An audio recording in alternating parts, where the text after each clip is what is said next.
Assalamualaikum warahmatullahi wabarakatuh. Waalaikumsalam warahmatullahi wabarakatuh.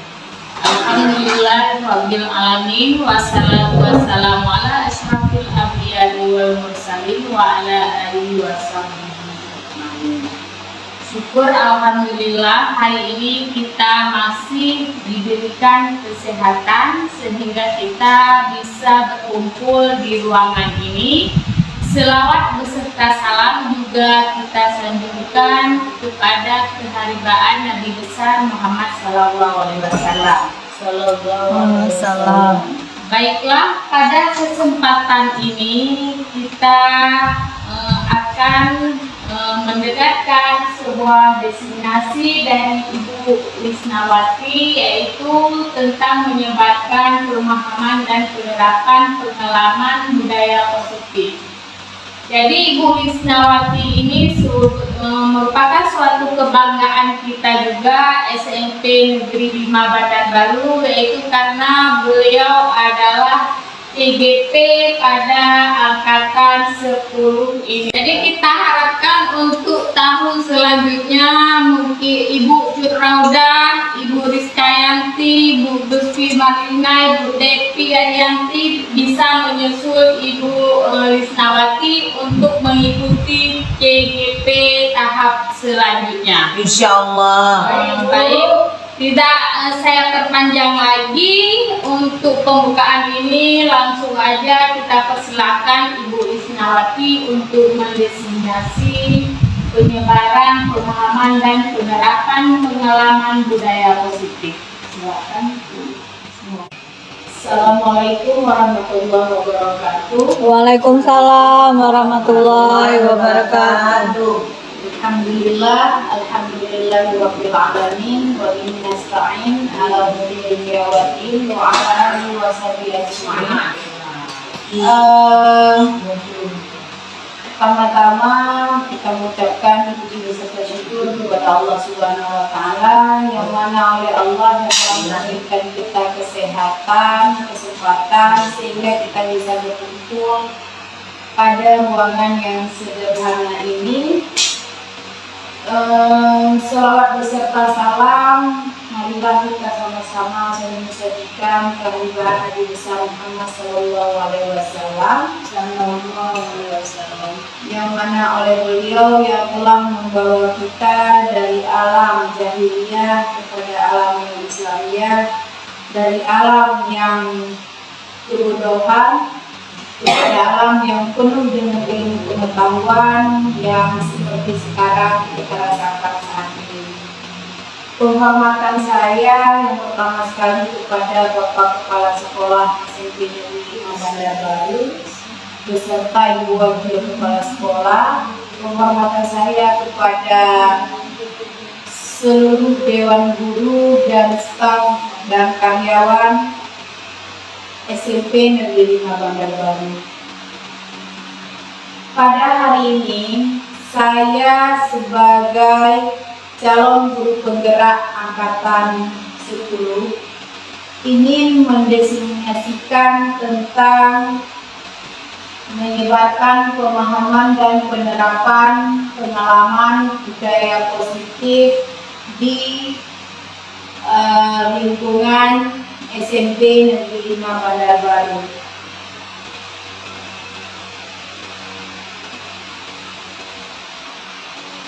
Dan ini adalah tim kami. Yang pertama ini adalah Bapak Mulyadi Nur. Beliau adalah fasilitator saya. Beliau ini adalah guru SMA Negeri 1 Loksmawe, kalau tidak salah saya. Kemudian di sampingnya yang cantik ini di tengah ini adalah Ibu Laila Fazri, yaitu pengajar praktik saya. Kemudian yang di sampingnya lagi tentu Bapak Ibu sudah mengenal, ini adalah bibi saya.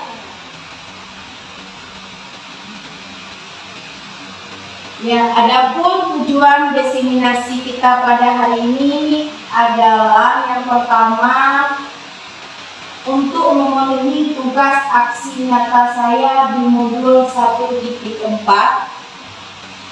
Kemudian yang kedua, penyebaran pemahaman budaya positif kepada seluruh warga sekolah. Selanjutnya, mengajak warga sekolah untuk bersama-sama menerapkan budaya positif.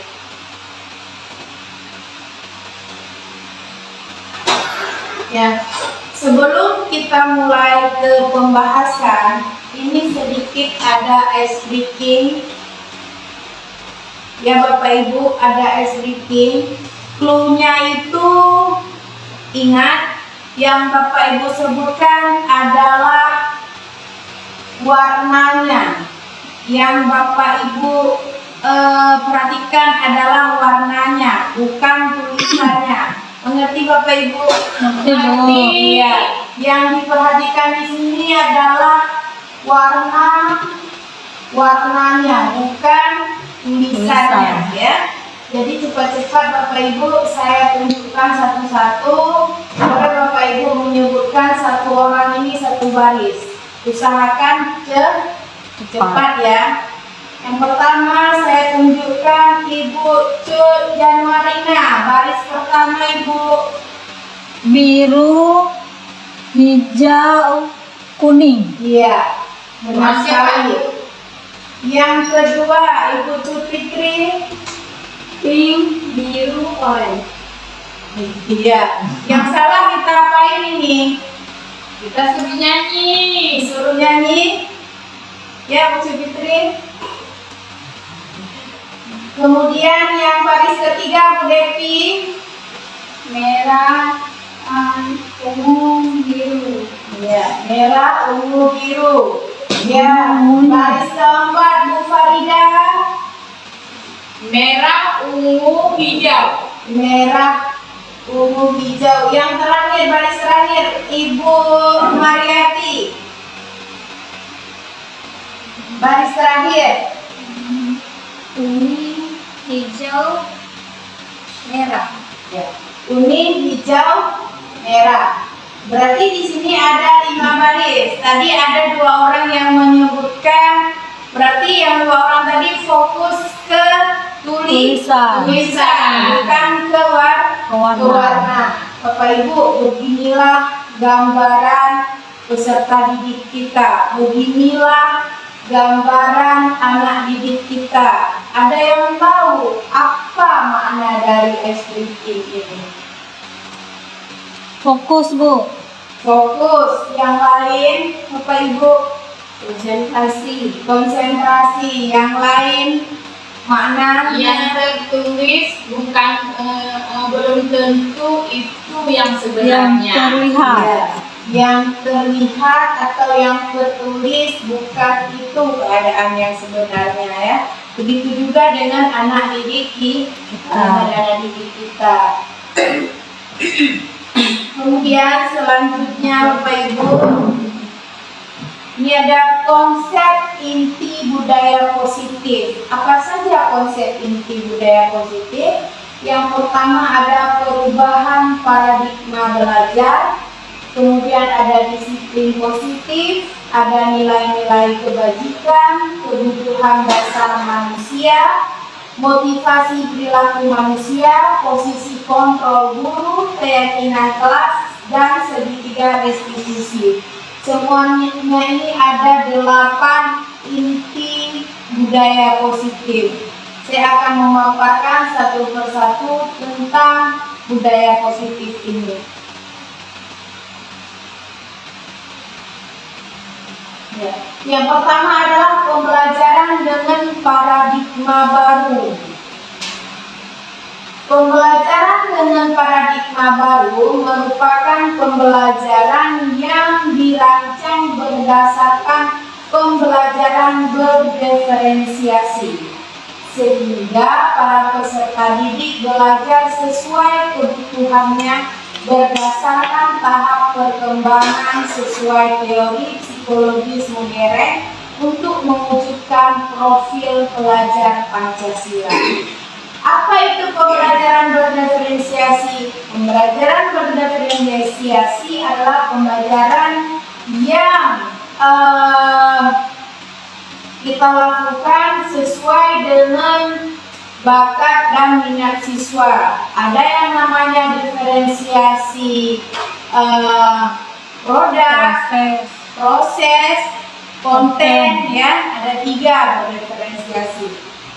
Nanti di pembelajaran berdiferensiasi ini kita sebagai seorang pendidik bisa nanti memilah siswa yang audio, yang kinestetik, dan yang visual.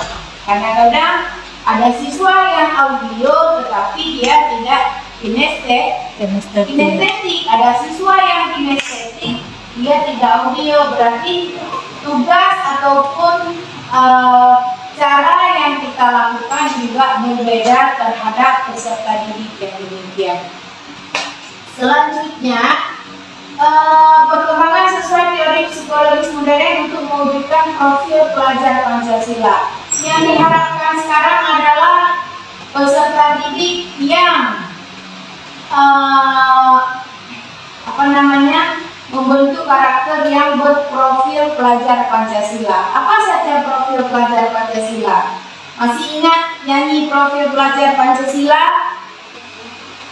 Ingat? Pelajar Pancasila beriman dan bertakwa pada Tuhan Yang Esa dan berakhlak mulia, berkebinekaan global, gotong royong mandiri, kreatif dan bernalar kritis. Ya, yang diharapkan adalah sekarang menghasilkan murid atau siswa yang berprofil pelajar Pancasila.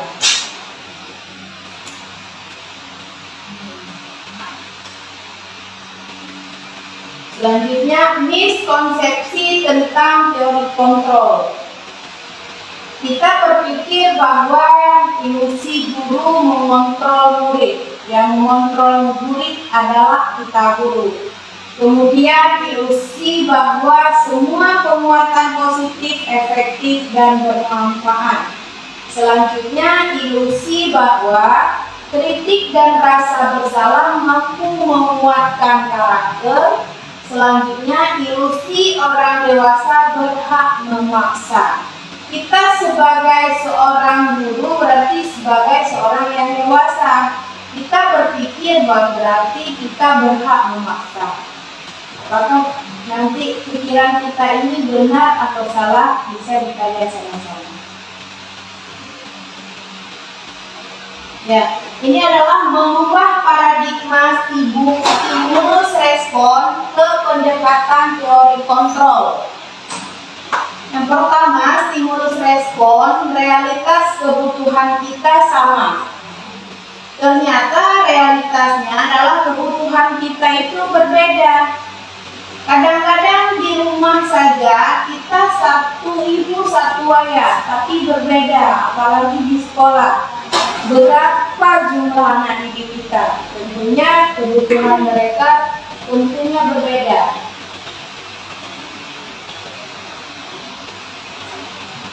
Ya, semua orang melihat hal yang sama, tetapi pada kenyataannya setiap orang memiliki gambaran berbeda. Kita mencoba mengubah orang agar berpandangan sama dengan kita. Kita berusaha memahami pandangan orang lain tentang dunia. Perilaku buruk dilihat sebagai suatu kesalahan. Semua perilaku memiliki tujuan. Orang lain bisa mengontrol saya. Ternyata hanya kita sendiri yang bisa mengontrol diri kita. Saya bisa mengontrol orang lain. Ternyata Anda tidak bisa mengontrol orang lain. Pemaksaan ada pada saat bujukan, Kolaborasi dan konsensus menciptakan pilihan-pilihan baru. Yang terakhir, model berpikir menang kalah. Teori kontrol, model berpikir menang-menang. Selanjutnya, bisa keren ya?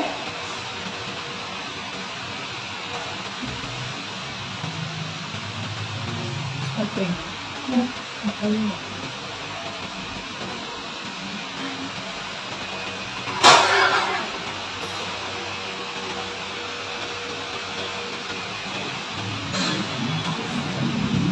Seperti ini sepertinya sudah kita lakukan.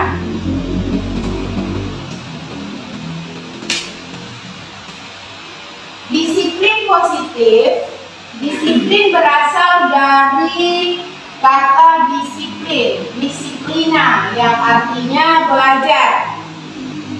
Disiplin mengacu pada disiplin diri yang dilakukannya berdasarkan nilai-nilai yang diyakini. Kemudian disiplin positif merupakan salah satu cara penerapan disiplin yang bertujuan untuk menumbuhkan kesadaran serta memberdayakan peserta didik tanpa imbalan atau penghargaan atau reward, ancaman atau hukuman. Sebagai pendidik, tujuan kita adalah menciptakan peserta didik yang memiliki disiplin diri sehingga mereka berperilaku mengacu kepada nilai-nilai kebajikan universal dan memiliki motivasi intrinsik dalam perubahan perilaku ke arah yang lebih baik. Ya, selanjutnya ini adalah nilai-nilai kebajikan. Nilai-nilai kebajikan yang disepakati bersama. Tentunya nilai-nilai kebajikan ini adalah nilai-nilai yang positif, terlepas dari suku, bangsa, agama, bahasa maupun latar belakangnya. Contoh kebajikan institusi atau organisasi. Di sini ada profil pelajar Pancasila, beriman dan bertakwa kepada Tuhan Yang Maha Esa dan berakhlak mulia, berkebinekaan global, gotong royong, mandiri, kreatif, dan bernalar kritis. Selanjutnya ada IBO Primary Years Program, toleransi, rasa hormat, integritas, mandiri, menghargai, antusias, empati, keingintahuan, kreativitas, kerjasama, percaya diri, dan komitmen. Selanjutnya ada keterampilan hidup atau life skill. Dapat dipercaya, lurus hati, pendengar yang aktif, tidak merendahkan orang lain, dan memberikan yang terbaik dari diri. Kemudian selanjutnya ada kebutuhan dasar manusia. Seperti setiap kita memiliki kebutuhan, begitu juga dengan peserta didik kita. Kebutuhan dasar manusia adalah segala sesuatu yang kita lakukan untuk mendapatkan apa yang kita inginkan. Seluruh tindakan yang kita lakukan adalah dalam rangka agar kebutuhan dasar kita terpenuhi dengan baik. Apa saja kebutuhan dasar manusia? Mari kita lihat sama-sama. Ada 5 kebutuhan dasar manusia. Yang pertama adalah kebutuhan bertahan hidup. Apa saja yang meliputi kebutuhan bertahan hidup? Yang pertama ada makanan, ada pakaian, ada tempat tinggal, keamanan, dan keselamatan. Kemudian kasih sayang dan rasa terima kasih. Apa saja yang meliputi yaitu rasa diterima, baik itu di kalangan masyarakat, di sekolah, ataupun dalam keluarga. Kemudian dipedulikan, berbagi, kerjasama, menjadi bagian dalam kelompok. Yang ketiga adalah penguasaan. Harga diri, keinginan untuk dianggap memimpin, berprestasi, diakui dan didengar. Kemudian ada kebebasan. Kebebasan di sini adalah mandiri, memiliki pilihan, mencoba hal baru, mampu mengendalikan diri. Selanjutnya adalah kesenangan. Kesenangan di sini meliputi bermain, humor, antusiasme, dan tertawa. Berarti setiap kita itu ada 5 kebutuhan dasar yang harus dipenuhi. Yang pertama bertahan hidup tadi, kasih sayang dan rasa terima kasih, penguasaan, kebebasan, dan kesenangan. Ya, kemudian selanjutnya ada motivasi perilaku manusia. Ada 2 motivasi dalam perilaku manusia. Yang pertama ada motivasi intrinsik dan motivasi ekstrinsik. Motivasi intrinsik itu sendiri muncul atau timbul memang sudah ada dalam diri manusia itu sendiri. Sejak manusia itu lahir, dia sudah ada motivasi intrinsik dalam dirinya. Kemudian kalau motivasi ekstrinsik berarti itu adalah motivasi yang timbul dengan adanya dorongan ataupun adanya seperti penghargaan atau pujian dari luar, gitu bisa jadi. Kemudian untuk motivasi intrinsik sendiri, untuk menjadi orang yang mereka inginkan dan menghargai diri sendiri dengan nilai-nilai yang mereka yakini. Kalau motivasi ekstrinsik untuk menghindari atau mendapatkan ketidaknyamanan atau imbalan, penghargaan, hukuman dari orang lain. Selanjutnya ada 3 cara dalam penanganan masalah. Misalnya ada masalah atau kasus siswa di sekolah, itu ada 3 cara untuk penanganannya. Mari kita lihat. Yang pertama ada dengan hukuman, konsekuensi, dan restitusi. Kalau penanganan masalah melalui hukuman, dia tidak terencana, kemudian murid tidak tahu apa yang terjadi, kemudian bersifat satu arah dan berupa hukuman fisik atau psikis. Kalau bersifat satu arah berarti ini adalah dari kita guru. Kemudian hukuman ini ada yang berupa fisik sepertinya kita memukul, mencubit. Kemudian ada psikis istilahnya menjudge dan sebagainya. Kemudian ada yang kedua adalah konsekuensi. Konsekuensi ini terencana, disepakati sesuai aturan. Kemudian murid tetap dibuat tidak nyaman. Yang ketiga, sikap guru selalu memonitor murid. Yang terakhir adalah restitusi. Restitusi yang pertama proses menciptakan kondisi bagi murid untuk memperbaiki kesalahannya. Kemudian kedua, proses kolaboratif yang mengajarkan murid untuk mencari solusi sendiri. Dari ketiga cara dalam penanganan masalah ini, yang terbaik adalah yaitu cara restitusi. Selanjutnya ada 5 posisi kontrol guru. Kita seorang guru. Posisi kontrol ini adalah berada pada diri kita. Pada diri kita sebagai seorang guru. Selama ini kita sadari bagaimana kita menempatkan diri kita sebagai posisi kontrol. Apakah kita sebagai penghukum, sebagai pembuat rasa bersalah, sebagai teman, sebagai pemantau, atau sebagai manajer?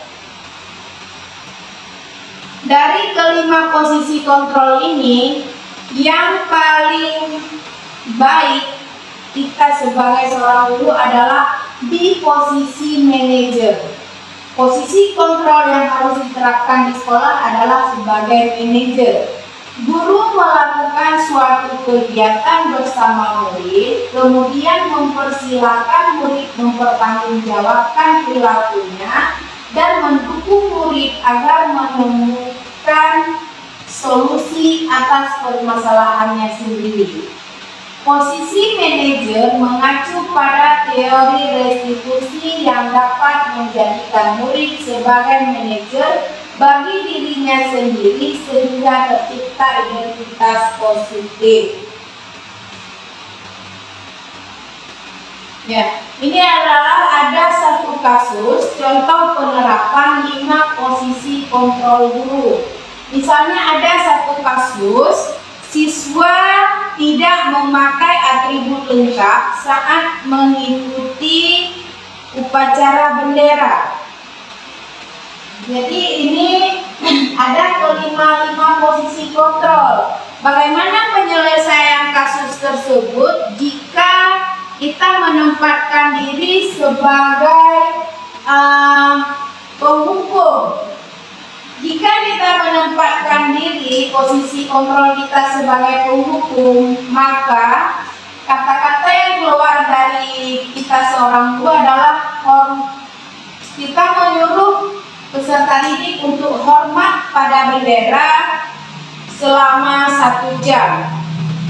Kalau yang sebagai pembuat rasa bersalah, kita mengatakan berapa kali Bapak Ibu harus memberitahu kamu selalu saja mengecewakan Bapak Ibu.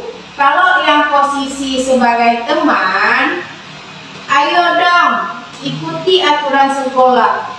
Bantu Bapak Ibu ya sekali ini ya.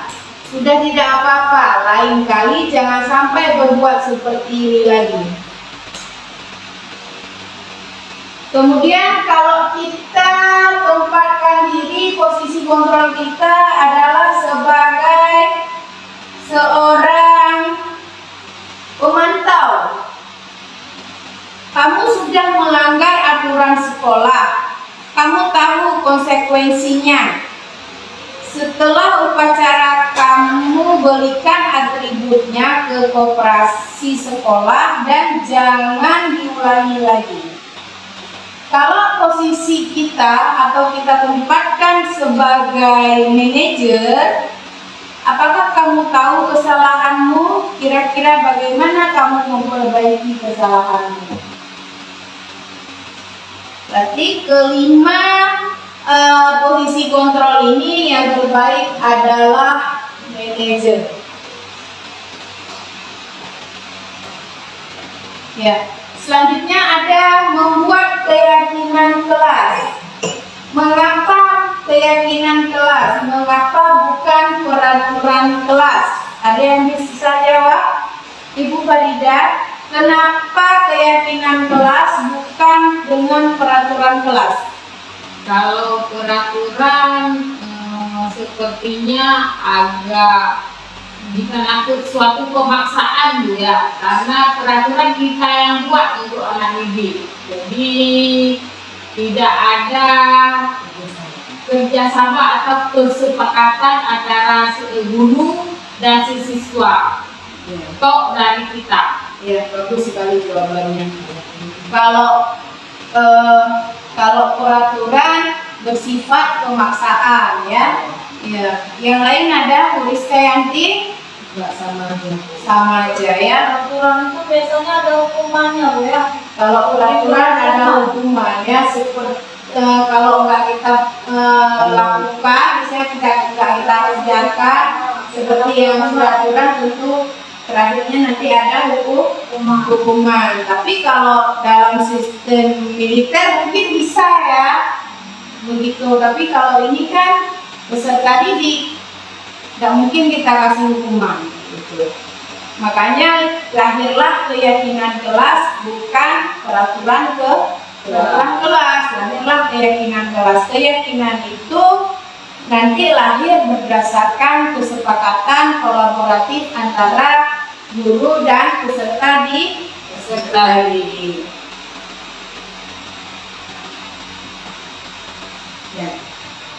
membentuk keyakinan kelas, yang pertama keyakinan kelas ini adalah bersifat abstrak, artinya menyeluruh, kemudian umum ya, kemudian berupa pernyataan universal, dibuat dalam pernyataan positif, sedikit saja agar mudah diingat. Berarti kalimat pada keyakinan kelas nanti tidak perlu panjang-panjang, yang penting mudah diingat. Kemudian sesuai dengan kondisi sekolah dan kelas, kemudian sehingga mudah diterapkan. Kemudian semua warga sekolah atau warga kelas dilibatkan saat membuat keyakinan kelas.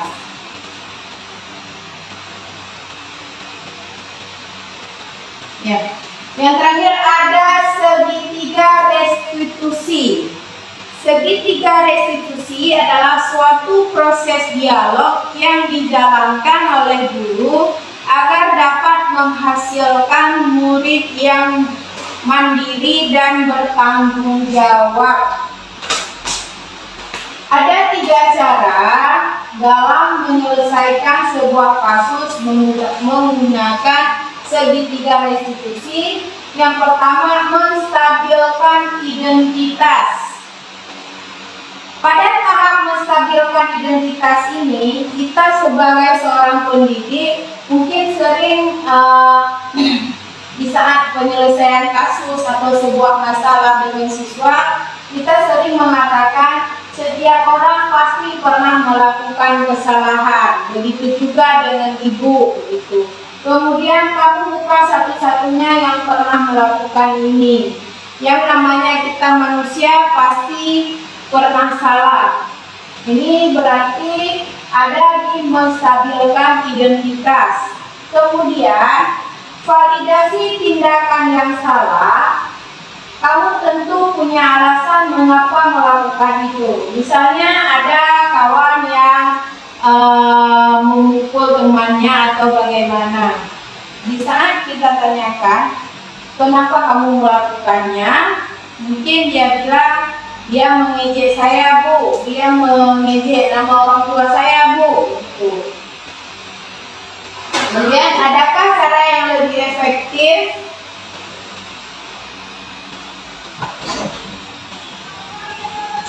Adakah cara yang lebih efektif untuk mendapatkan apa yang kita butuhkan? Ini adalah juga untuk menanyakan segitiga restitusi. Selanjutnya ada menanyakan keyakinan. Setelah ada jawaban, nanti kita kaitkan lagi dengan keyakinan kelas yang telah kita sepakati. Misalnya, kamu masih ingat dengan keyakinan kelas kita apa?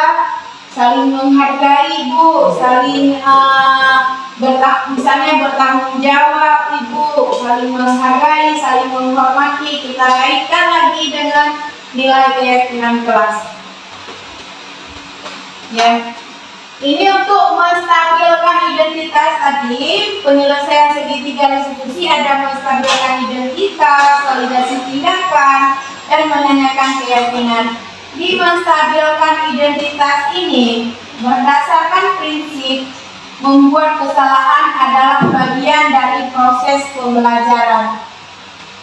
Selalu kita sebagai seorang pendidik mengatakan kepada si anak, berbuat salah itu wajar. Tidak ada manusia yang sempurna. Bapak Ibu juga pernah melakukan itu. Bapak Ibu tidak mau mencari siapa yang salah, melainkan ingin mencari solusi dari permasalahan ini. Kamu berhak merasa begitu. Ini pertanyaan ataupun pernyataan yang timbul dari kita sebagai seorang guru saat menstabilkan identitas. Kemudian selanjutnya ada validasi tindakan yang salah. Berdasarkan prinsip setiap perilaku berupaya memenuhi suatu kebutuhan tertentu. Di sini pernyataan yang timbul dari kita sebagai seorang guru biasanya, kamu pasti punya alasan mengapa seperti itu. Kemudian kamu patut bangga karena telah melindungi sesuatu yang penting buatmu. Kemudian yang terakhir, kamu melakukannya karena mempertahankan sesuatu yang penting bagimu. Yang terakhir di sini ada menanyakan keyakinan. Berdasarkan prinsip teori kontrol bahwa pada dasarnya kita termotivasi secara intrinsik. Kita kaitkan lagi dengan keyakinan kelas. Apa keyakinan kelas kita? Nilai-nilai apa yang telah disepakati bersama? Seperti apa gambaran sebuah kelas yang ideal menurut kamu? Kamu ingin menjadi orang seperti apa? Kita tanyakan kembali kepada peserta didik.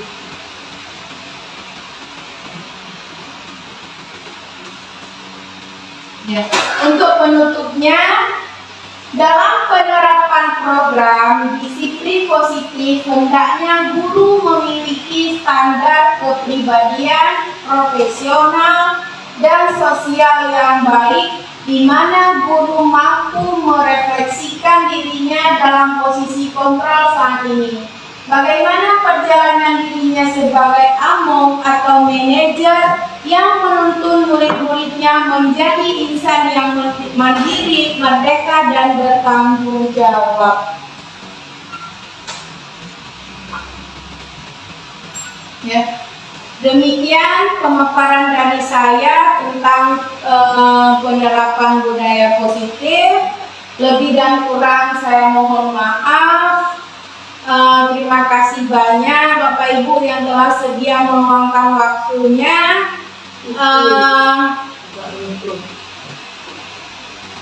Lebih dan kurang saya mohon maaf. Salam guru penggerak. Mari sama-sama kita bergerak dan menggerakkan. Assalamualaikum warahmatullahi wabarakatuh. Waalaikumsalam warahmatullahi wabarakatuh.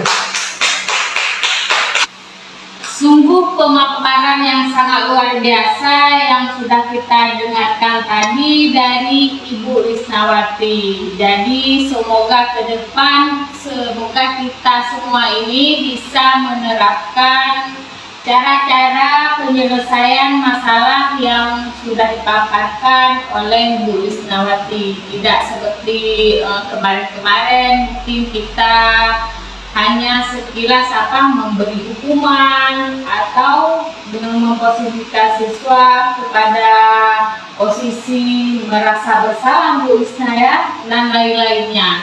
Jadi semoga segitiga restitusi kemudian posisi manajer bisa kita terapkan untuk kedepannya.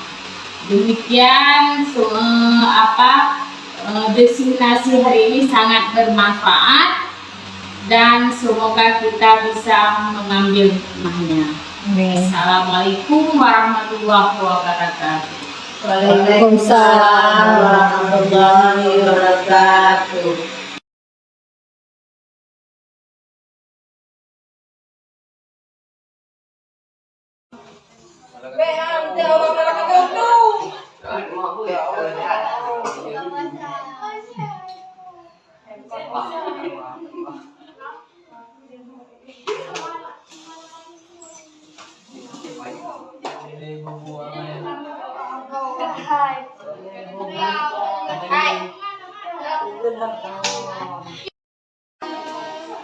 Banyak tinggal untuk je tadi belum.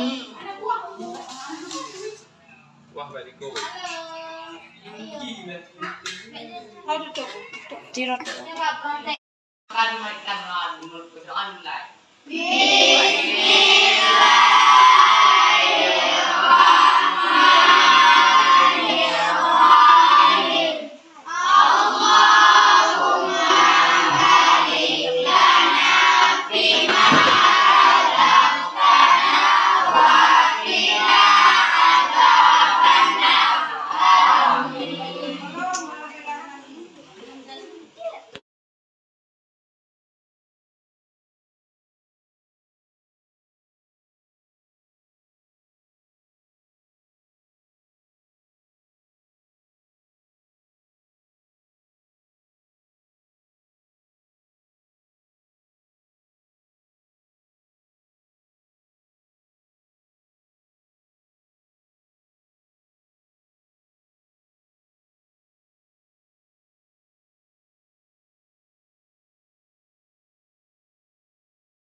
bangun dari kemarin udah gigi genggam tapi terlepas juga itu apa lagi ya Kak? Bukan rezeki. Ya, Sudah digenggaman, udah gigi genggaman tapi terlepas juga. Berarti itu bukan rezeki kita. Yang intinya kita sudah mempertahankan, kita sudah menjaga, merawat dan sebagainya. Akhirnya lepas, ya sudah lah. Sudah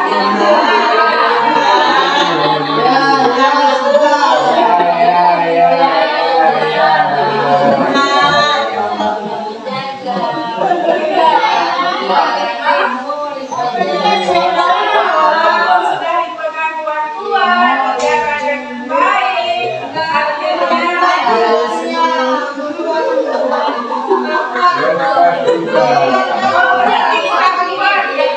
berarti sayang ataupun Bapak Ibu mengontrolnya itu kurang kuat, makanya bisa lepas.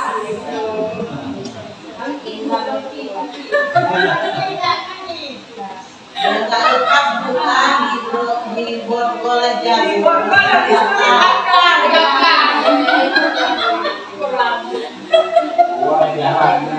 Di borgol Dan jika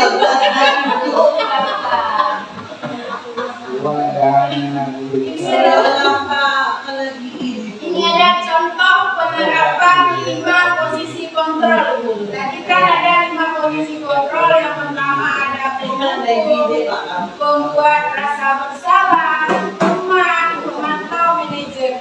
Ini ada satu kasus siswa. Terima kasih sama-sama kita ucapkan kepada Ibu Isnawati sebagai salah satu calon penggerak ekonomi kita yang sudah menyampaikan banyak ilmu yang kita dapat. Bapak sendiri ada beberapa item ini yang bisa menambah pada hari ini. Mudah-mudahan ke depan kita semakin maju, ya, semakin maju. Demikianlah yang dapat sampaikan. Terima kasih. Assalamualaikum warahmatullahi wabarakatuh. Bapak Ibu jangan pulang dulu atau gerak dulu, ada sedikit minum. Jangan sedikit, minum banyak-banyak lah.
Semalam jam berapa lagi tuh?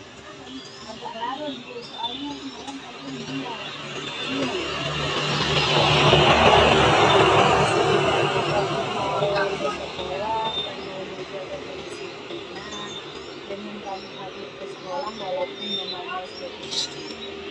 Kenapa kamu tolak sekolah?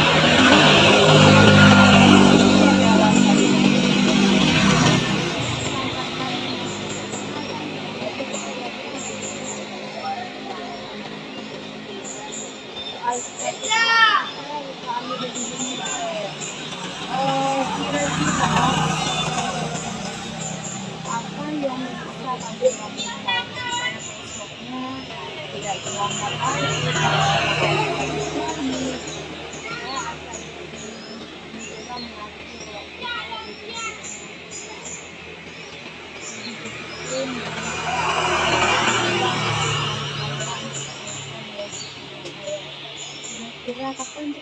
ujiannya. Alhamdulillah tadi malam kelas 2. Mudah-mudahan kamu bisa melewati ujian ini lancar, masalah apapun.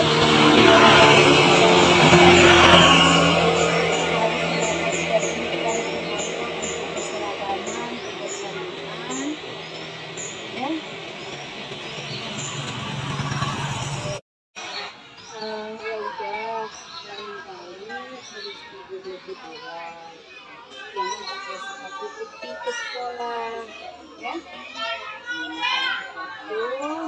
Besok berarti sudah kering sepatu yang hujan itu. Karena pakai sekolah sudah tinggal.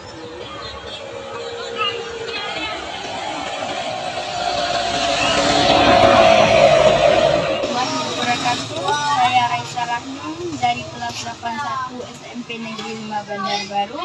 Hari ini saya merasa senang sekali bahwa karena Ibu Lisna tidak memarahi saya walaupun saya memakai sepatu putih hari ini. Ibu Lisna mengajak saya berdiskusi untuk lebih disiplin dan untuk tidak melanggar aturan sekolah. Wassalamualaikum.